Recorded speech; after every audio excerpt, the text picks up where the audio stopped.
Bismillahirrahmanirrahim.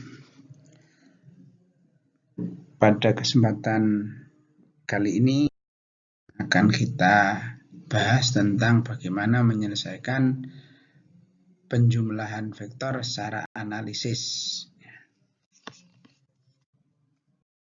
Sebagai contoh, ada soal yang digambarkan dalam sebuah diagram di mana ada vektor F1 membentuk sudut 30 derajat terhadap sumbu X besarnya 20 Newton.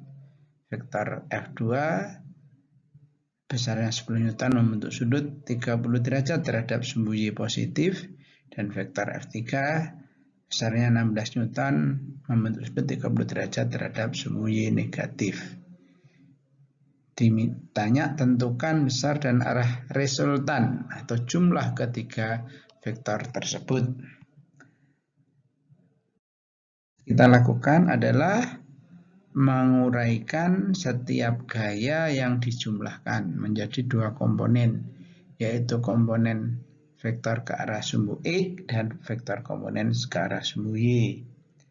Kanto F1 bisa kita uraikan menjadi dua komponen, yaitu F1X yang karena diuraikan ke samping sudut 30 maka menjadi F1X adalah besarnya F1 20 dikali cos sudut antara vektor ya, dengan sisi yang ada di samping sudutnya 30 sehingga fungsinya adalah fungsi cos.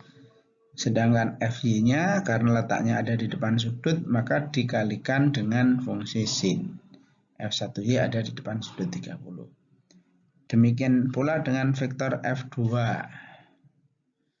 yang besarnya 10 membentuk sudut terhadap sumbu Y positif, sehingga kalau kita uraikan ke arah sumbu Y maka F2Y dikalikan dengan besarnya F2 dikali dengan cos sudut 30 karena F2Y ini letaknya ada di samping sudut 30.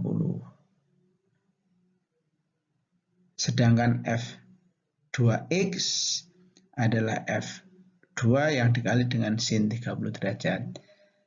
Jadi apakah dikali sin atau dikali cos itu bukan karena dia kalau diuraikan ke sumbu X pasti dikali cos, kalau diuraikan ke arah sumbu Y selalu dikalikan sin. Tapi bergantung pada sudut mana yang diketahui atau sudut mana yang kita gunakan untuk menguraikan vektor itu.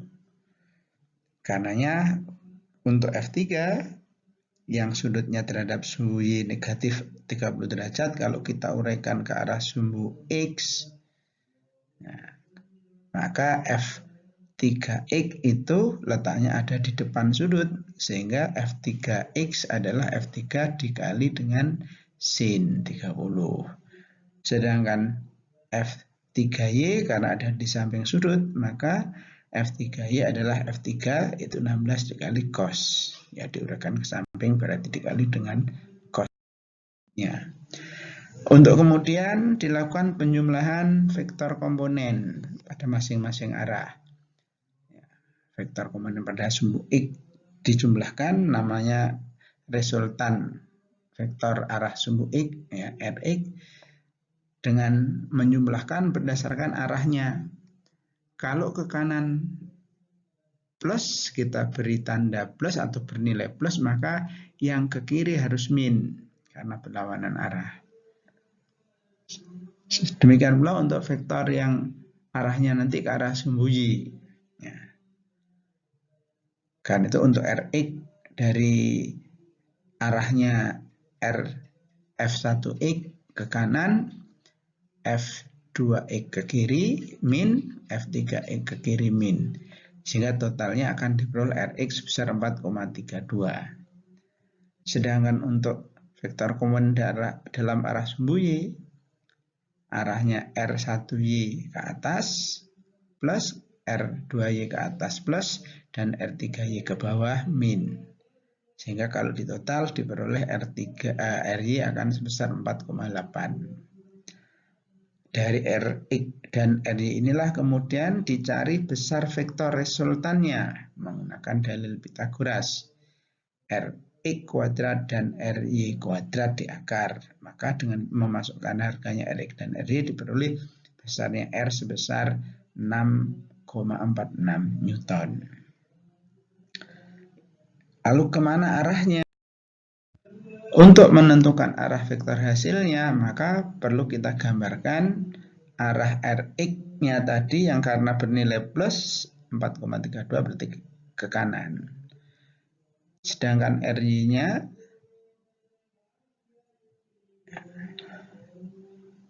plus juga berarti ke atas untuk Ry-nya. Maka dari Rx dan Ry ini bisa dicari resultannya, ya, R sebagai jumlah Rx dan Ry tadi yang besarnya sudah ditentukan, sedangkan arahnya bisa kita tentukan berdasarkan arah vektor R itu terhadap sumbu, sembarang sumbu, boleh sumbu X, boleh sumbu Y. Nah, kalau kita misalkan terhadap sumbu X, misalnya dengan sudut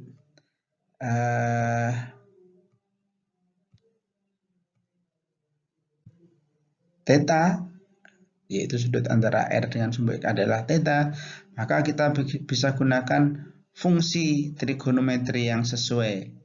Boleh pakai sin, boleh pakai cos, boleh pakai tangen, tergantung kita mau membandingkan sisi yang mana. Nah, kalau yang kita bandingkan sisi di depan dengan sisi miring berarti menggunakan fungsi cos. Nah, yang kalau dicari besarnya sudut berarti sama dengan arcus cos atau cos pangkat min 1, ya, cos inverse. Membandingkan antara Rx dengan Ry, dengan memasukkan Rx dan Ry-nya maka diperoleh sudut θ-nya adalah 48 derajat. Karena itu vektor resultan arahnya membentuk sudut 48 derajat terhadap sumbu X positif.